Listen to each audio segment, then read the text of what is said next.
Welcome to Techie Dialogue. In this video, we'll show you how to gift item in Dota 2 step by step, so you can surprise your friends with cool in-game loot.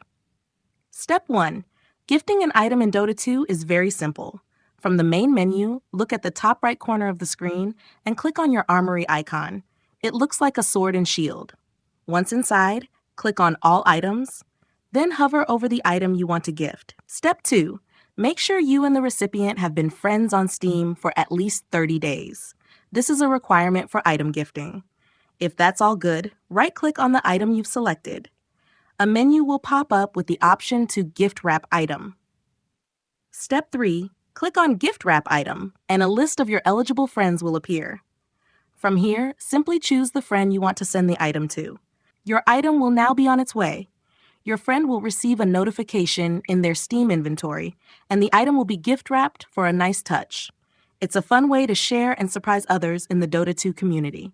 Thanks for watching, and don't forget to subscribe to Techie Dialogue for more helpful guides.